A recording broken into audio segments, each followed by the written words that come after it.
Some viewers may find the following video disturbing. Viewer discretion is advised. Welcome everyone.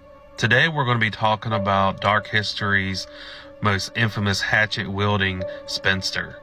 Today we're talking about the tale of Lizzie Borden.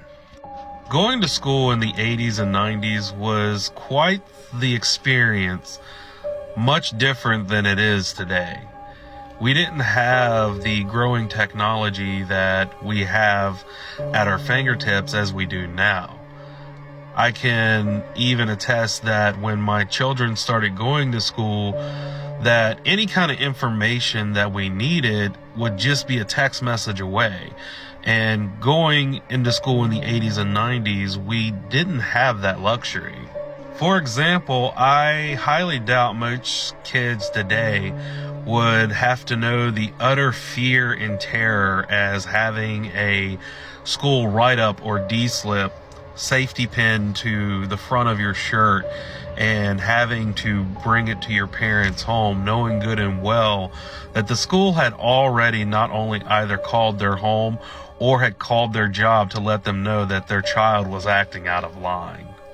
I actually recently looked into this, and I had actually learned that some of the games that we used to play in the 80s and 90s no longer are part of the school system. For one of our favorite games playing in school, especially gym class, was a little game called Dodgeball. And I recently found out that they've actually banned this game from the schools because they would consider it too violent for children to be playing.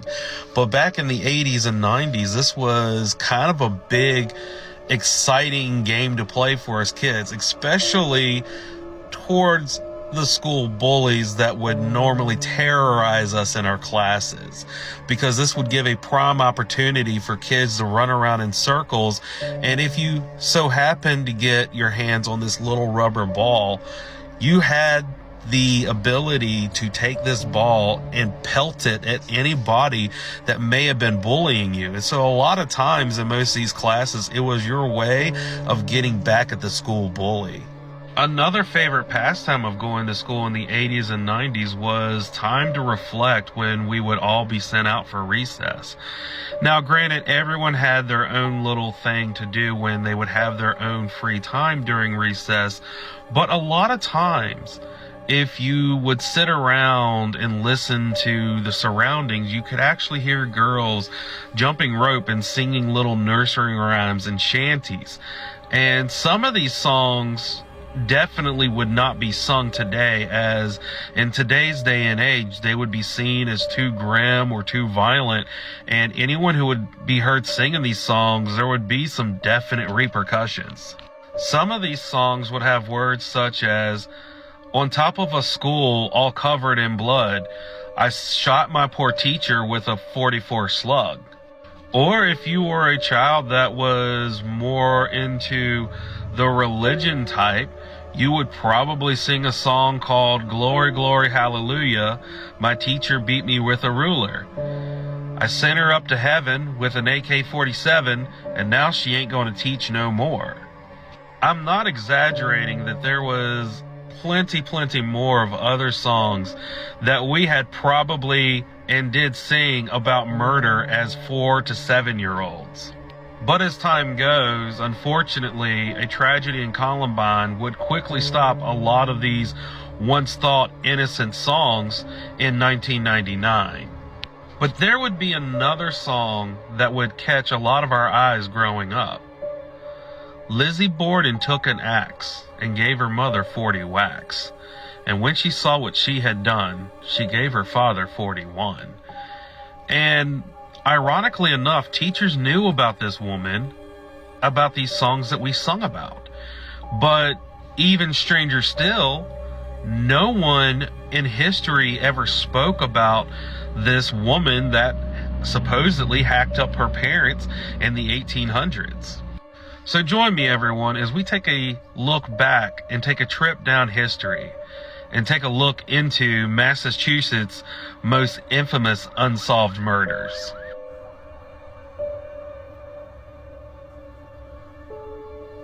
Andrew Jackson Borden was born in Fall River, Massachusetts in 1822.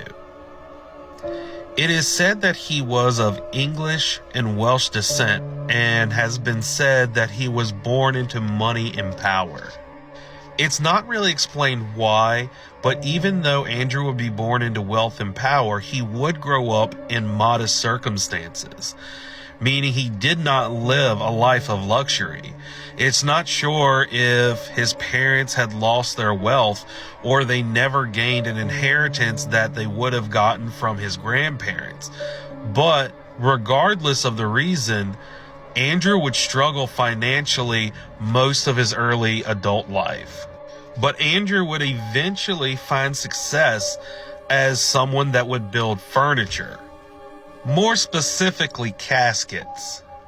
Now, there would be a running gag about Andrew Borden about his success with caskets, and the running gag would be that he would be so successful with the caskets as when he would receive a corpse, he would actually cut off the feet of the corpses to fit them into smaller caskets as a way to save money. And I didn't really know this until I started looking in this story, but a little side note here, American caskets are actually built really differently than British caskets. As American caskets, you're able to open up the casket to view the body, as most people in America do. But British caskets are built completely different, as they have more of a traditional look that have a flat top. And anytime a loved one passes away, you don't see the corpse in the coffin, as the British think that's kind of weird, and they don't understand the whole concept of looking at a deceased loved one. But they make them with a flatter top, as they encourage loved ones and family members to place their mementos and flowers on top of the coffins as a way to decorate it.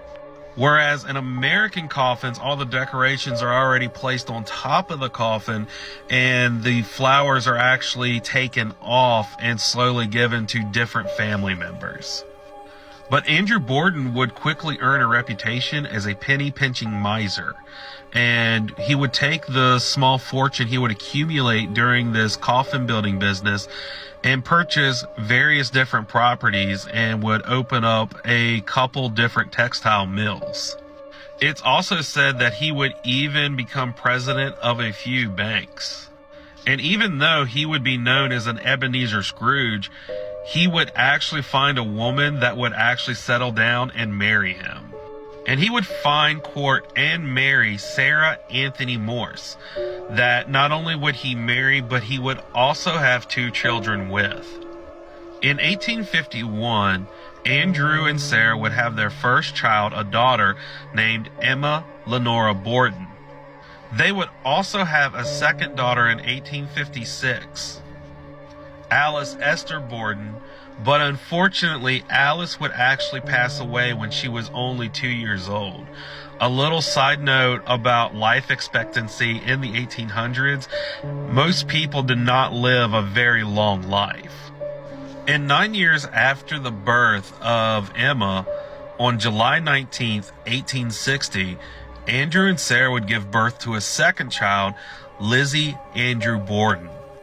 But unfortunately, when Lizzie would turn 3 years old, Sarah would actually suffer from PCS and spinal disease and actually pass away. It's actually stated that on her deathbed, she would make Emma make a vow that she would always be a mother to Lizzie, which is a vow that Emma would take very seriously. And for most parts, Lizzie actually saw Emma as a mother figure. And surprisingly, Andrew would remarry after 3 years, and he would marry Abby DeFree Gray, which Emma and Lizzie were not a fan of Abby whatsoever, and they would often make statements that Abby would marry Andrew just for his money.